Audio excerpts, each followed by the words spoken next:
سڵاو بۆیەوە بینەرانی خۆشەویست بە لێکدانەوەی هەواڵ لە خزمەتیەوەی عزیز داین هاوڕێ مەحیا ئیرەجی ئەندامی کۆمیتەی ناوەندی کۆمەڵەمان لەگەڵدایە. کاک مەحیا ئەم کاتت باش وە سپاس بۆ ئامادەبوونتان. زۆر سپاس بۆیەوە و بۆ بینەرانی تەلەڤیزیۆنی کۆمەڵە. سپاس کاک مەحیا لە سێمین ساڵوەگەڕی شۆڕشی ژینادا وەزعیەتی کۆمەلگای ئێران و بەتایبەت کوردستان چۆن هەڵدەسەنگێنن و پێتان وایە لە چ وەزعیەتێکدا؟ ئەوەی ڕاستی بێ هەموو ئەو نیشانانەی وا ئەبینین لە دوای شۆڕشی ژیناوە سە ساڵەوە پێش ئەو شۆڕشە هەر بەردەوام بووە بە شێوەهای جۆر وا جۆر. ئێمە لە ئاسی ئێرانە ئەیبینین زۆر کار لەو بابەتەوە کراوە. شۆڕشە کۆمەڵایەتەکان هەر بەردەوام بوون. ئەو گەنجانەی و ئەوانەی وا لە شۆڕشی ژینا بەشداربوونیتە بە شێوازێکی تر هەڵس و کەوتەکەن لەگەڵ دەوڵەت و لە کوردستانیش ئێمە هەم لە نەورۆزە هەم لە مەسەلەی معلمینە هەم لە مەسەلەی ژینگە پارێزانە ئێمە بینین بە شێوازی تر ئەو شۆڕشە بەردەوامە و ئەچێتە پێشەوە. وەزعەکە کولەن ئەوەیە کە دەوڵەت لە موقعیەتێکی زۆر زەعیفایە. خەڵک دیارە شێوازی تر هەڵەبژێرن بۆ بەرەنگاربوونەوە بەرامبەر بۆ کۆماری ئیسلامی، بەڵام ئێستا نەگەیشتوێتەوە ئاستەی کە پێمان وا بێت کە ڕووداوێکی زۆر بنەڕەتی ڕووەدا، بەڵام هەموو ئەو دیاردانەوە بێ ماڵن پیشانەدا کە شۆڕشەکە بەردەوامە و هەر ئەچێتە پێشەوە. مەڵە زۆر سپاس بۆ بەڕێستان. ئەمڕۆ لە شاری سەقز بەپێی هەواڵەکان لە دیواندەرەش مانگرتنێکی گشتی بەڕێوە چوو. ئەم مانگرتنە گشتیە پلانی پێشتری بۆ دانرا بووکە پشتیوانێکی بەرینتری لێ بکرێت.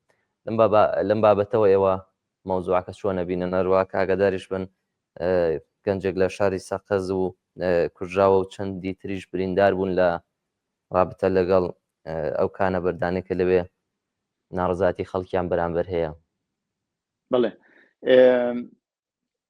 ئەوەی معلومە کۆماری ئیسلامی ئەیزانی کە ساڕۆژی شۆڕشی ژینایە هەر بۆ بۆنەوە لە بەشێکی زۆر لە شارەکانی کوردستان هێزەکانی هاوردۆتە مەیدان و بەرنامەیەکی تایبەتی کە لایەن هێزەکانەوەیە لەناوە ڕژابێت دانونرا بوو کە قبلەن ڕایگەێنن. ئەوە من پشاس بکەمەوە، بەڵکو خەڵک بۆ خۆیان ئەویان لە یەک داوەتەوە کە چ شێوازێک هەڵبژێرن. مەسەڵەن بۆ نمونە لە شاری سەقز مەبەستمەوە بوو کە کۆماری ئیسلامی ئەیزانی کە لە ساڵوگەری شۆڕشی ژینا لەواچێ بڕێک جموجۆڵ لە شارەکانی کوردستان بێ هەر بۆ بۆنەوە هێزێکی زۆری هێناوەتە ناو شارەکانی کوردستان و هێزێکی زۆری ڕژاندوتە شارەکان و بەتایبەت لە شاری سەقز لە یەک دوو حوتی ڕابردوودا لە ئەو مەسیری ئەو بەرەوەی ئەوەی واچێتە بەشی قەوخ و ئەو ناوە لەوە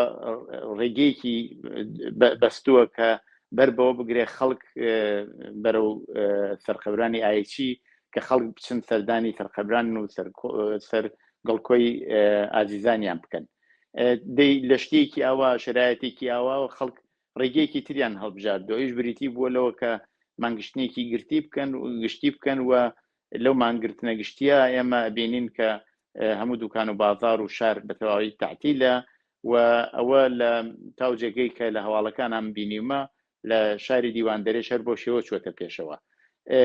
هەڵبژاردننی ئەم نەوعە لە شۆڕژ یا لە خەبات دشت بە کۆماری ئیسلامی دیارە کۆماری ئیسلامی دەستیە بەسرێ لەسەرەوەی کە چۆن لەگەڵ خەڵکێکە مانگرتنیان کردووە و نین لە دەرەوە چۆن هەڵسو و کەوتیان بکات دیارە ناتوانێت شتێکی ئۆتۆ بکات، شاید بڕێ هەڕەشە و گۆڕەشە بکات لەسەر دوکاندارەکان و نازان مەسەلەی پولم پشتی وا، بەڵام ئەوەش نەیتوانیوە چەندێکە توانێت کارەکە چەند دوکانە توانێت ببەسێ خۆدانە و دوان نین شارێکە شارەکە دوکانەکەی بەسراوە هەموو. بۆیە بە نظری من مەسەلەکەەوە بووە کە ئێمە باسی ئەومان کردووە کە سەردانی گڵکۆی ئازیزانتان بکەن چەند بۆ لای و کەسانەی بنەماڵەی گیانبەخت کردوانی شۆڕشی ژینا سەردانیان بکەن. ئەوە لە سەقزاگەر مەحدودیەتیان بۆ بەوجود هێناوە خەڵک بە مانگرتنی گشتی مەسەلەکەیان جواب داوەتەوە. لەسەر ئەو بابەتەی قوڵقوڵش با من تەوزیحێک بدەم. مەسەلەی ئەو هێرشەی وا کرا لە خۆڵخۆڵە و بەداخەوە کەسێک گیانی بەخش کرد و چەندە فەریشبردنیان بوو هەر لە ساڵ بەگەڕی شۆڕشەیە. بڵێ ئەویش لەو سەر و بەندایەت تا ئەندازەیەک ئەگەڕێتە سەر و ملیتاریزەکردنی شارەکان و ئەو نیگەرانی کە دەوڵەت هەیەی دەوڵەت زۆر نیگەرانە کە لەوەی کە لەسەر ڕووداوێکی چکۆلە ببێ بە شتێکی گەورە و نەتوانێت بەری پێ بگرێت.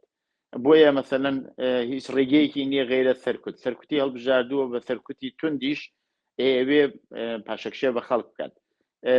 ئێستا مەسەلەکە ئەوەیە کە ئەو کانگای زێڕە کە لەو منتەقا هەیە بۆ بەوەی کە کێشەیەکی ژینگەیی دروست کردووە و ئەوە بۆ بەهۆی ناڕزایەتی خەڵکی ئەو دەوەرە بە تایبەت خەڵکی ئاوایی قوڵقوڵا و لەوێش دەوڵەت بەجێگەی ئەوە ئەو ڕێگانەی تر هەڵبژێرە کە زیان بە ژینگە نەگەێنێ لەگەڵ خەڵک قسە بکە بە توندی تەقەی کردووە لە خەڵکو و بەداخەوە کەسێک لە خەڵکی قوڵقوڵا جوان گەنجێک شەهید بووە و چەند نەفەرێکیش بریندار بوون. بەڵێ زۆر سپاس بۆ بەڕێستان کاک مەحی. ئەگەر باسێک لە هێزە سیاسیەکانی کوردستان بکەین ئێستا و هێزانە لە هاوکاریەکی بەرینتردان بە چاو پێشووترەوە، پێتان وا دەوری ئەم هێزانە لە ساڕۆگەڕی شۆڕشی ژینادا چۆنە بێت و ئێوە دەور و نەخشی ئەم هێزانە چۆنە بینن؟